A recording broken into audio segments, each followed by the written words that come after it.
Today,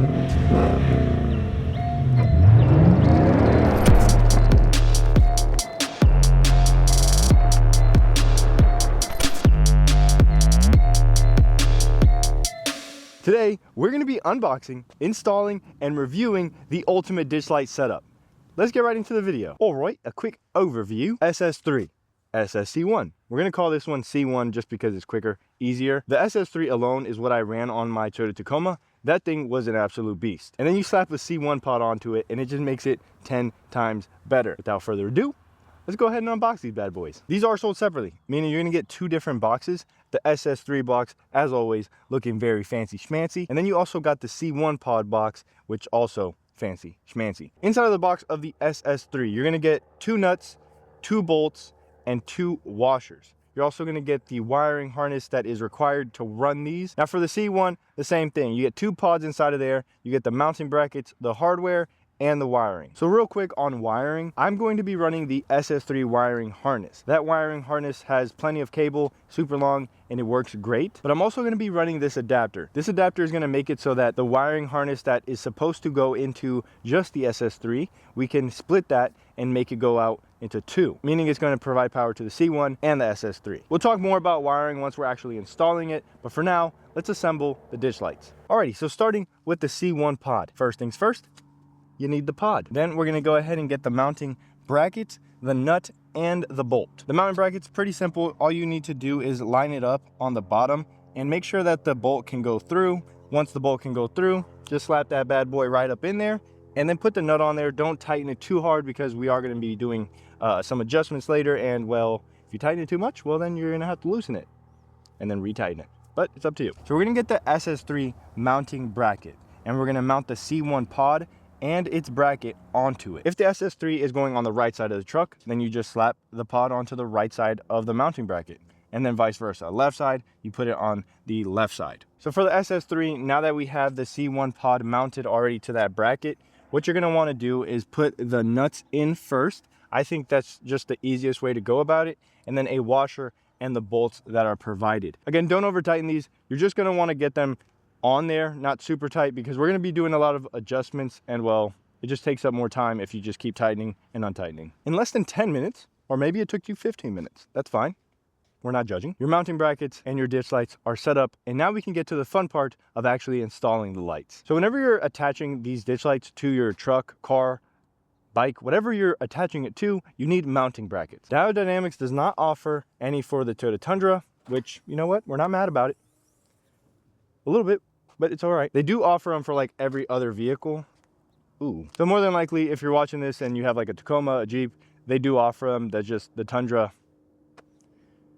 I don't know, we'll have to talk about it. It's pretty simple, it's pretty easy. Pretty much what you do is you just take one of these bolts out and then you slide this bracket in, you start to hand tighten it, and then you take the other one out and then you slide that bad boy in, and then you tighten them both down. And then you just have this mounting bracket by itself, and then that's where we're gonna be actually attaching the ditch lights. Alrighty, so now that you got the mounting bracket on there, the rest is easy peasy lemon squeezy. So inside of the SS3 box, you have 2 bolts and 2 nuts. That is what's going to attach your SS3 pods to the mounting brackets that are attached to your actual vehicle. You're gonna wanna go ahead and set the SS3 pod on top of the mounting bracket that's attached to your vehicle, and you're gonna put the bolt through the top and then the nut on the bottom. It's time for wiring. If this is your first time doing wiring, I'm just gonna say it, do not rush, do not feel overwhelmed, but you probably already do.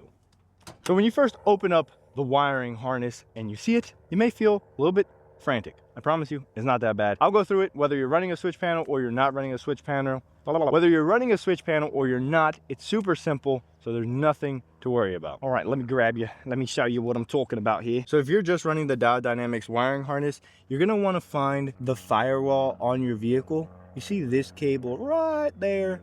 That's my firewall. No, well, that's a cable that runs into my firewall. So right there where the carpet's coming up, pretty much what you can do is you can just do a little X-Acto blade cut on one of the sides and then run a screwdriver through there, like a long flathead or Phillips, it doesn't matter. Just anything that you can push through there. And then what you end up doing is you tape the cable onto the screwdriver and then you push it through. Pretty simple, just take your time if that's the route that you're going. But if you have a switch panel, well then you just route it to the switch panel. And what the switch panel should look like, okay, I don't know if it should look this way, but because mine is pretty tragic, but should look a little something like this, where you have the power and then you have the ground, and then you just run it into one. And then again, the benefit there is you don't have to run multiple cables into that firewall, you just run it in to the actual switch panel. So as far as wiring goes and how I routed everything, this is obviously the cable that comes with your SS3s, and then this is the cable that splits them into two.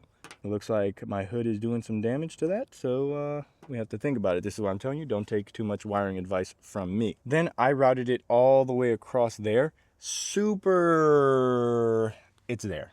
I mean, it's not the most pretty looking thing, but it hasn't failed me yet. Here's some of my failed attempts. I tried to tape it straight to that. Didn't work. Nonetheless, with wiring and routing, it all comes down to you and how you find it suits your vehicle best. For the Toyota Tundra, it works this way best for me. I assume the sunlight is still out by the time you installed these. Just go ahead and hand tighten them. You don't want to over tighten them because again, we got to make some final adjustments. So if you already have Diode Dynamics fog lights or Diode Dynamics light bars, the reason you don't want to over tighten these in a certain spot is because you don't know if that's going to be overlapping light, and then, well, that's lost coverage you could put somewhere else. Let me try to show you what I mean. So just from, oh, that's bad. All right, well, we're gonna have to improvise. So let's talk about where you actually want to point your ditch lights. Now, they're called ditch lights, so you're gonna say, Aing, I'm gonna point them at the ditches. You're probably right. If you already have Diode Dynamics fog lights, then, well, you probably don't want to point them there. At least me, my fog lights from Diode Dynamics are crazy. They are super bright and they cover a bunch of space, including the ditches. So with this ultimate ditch light setup, you can really take advantage of that and point it in multiple different areas. So for example, let's just say you are at the steering wheel and I am in front of the truck. The ditch lights will cover pretty much all of this, like below my waist, and then the pods, if you point them two down, then you're just pointing them in the same spot. You're not taking full advantage of your actual ditch light. So what I like to do is I point them kind of straight out and in front, but also kind of to the right. Why? Because I have light bars, and the light bars will go directly in front, and then my ditch lights will kind of go out and about. Turn on all of the lights that your truck has. Then you point the ditch lights where you don't have any light if you want to get the most out of it. But if you want them just to go to the ditches, then I guess you could do that. This light right here is in this direction. It's kind of going like this. So it's kind of going straight out. And then this one is a little bit off to the side. You could get it more out to the side. I like to have it like kind of like right there. And then you could also point it down or up. But you kind of just want to play with it. You want to adjust it and figure out what works for you. Me personally, that setup right there seems to work best. All right, so real quick, this next part is for Diode Dynamics employees only. So if you're not, no, I'm kidding. You can stay and watch because maybe you agree with what I'm about to say.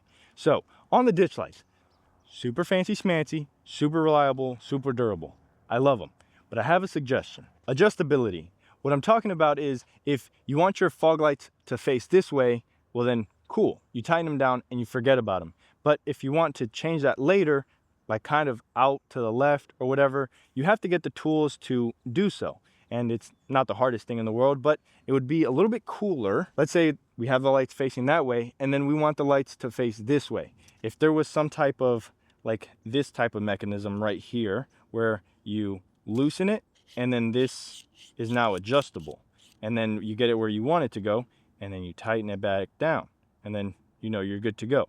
So instead of this bolt, there would be something like that there. This, super reliable. I tightened it down when I got them, and I haven't had to do anything with them. I hope that makes sense. I don't know how many people actually change the direction that they're pointing, but I change them quite often, and it would be cool to have that option available. I don't know if it's even possible, but just thought I'd bring it up. Alrighty, so now that we got that out the way, let's go out and have some fun. All right, so these things are sick. There's a honeymoon phase for everything that you buy or get gifted. Hint, hint, this would be a great gift. But the 3 years, okay, in the 3 years that I've been running Diode Dynamics products, I just cannot, okay, I cannot get over how much I enjoy these lights. There is not a single day that has gone by that I don't use these. The backlight feature or backlit feature It's so sick. You know, when you're driving down the road and you see someone in your rear view mirror and you see those Raptor lights, you know, like a Ford F-150 is coming down the road, it got Raptor lights, or it might just be a Tacoma, probably a Tacoma. But in my case, you see those form headlights, you see the fog lights, you see the ditch lights, and you're like, what is that? It looks like a spaceship. Probably no one's ever said that, but that's what I like to imagine, and that's all that matters. They're so sick. Some things are either, you know, just made to look cool. Other things are made to just perform super well. They don't have appearance in mind, but Diode Dynamics did both very well. I'm gonna leave some more footage playing for your viewing pleasure.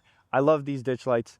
They are so good. I cannot recommend them enough. Diode Dynamics right now is having a Black Friday deal, Black Friday sale, Black Friday, go and buy them right now if you are interested. They are super discounted right now, and I cannot recommend them enough. I'll catch you in the next one.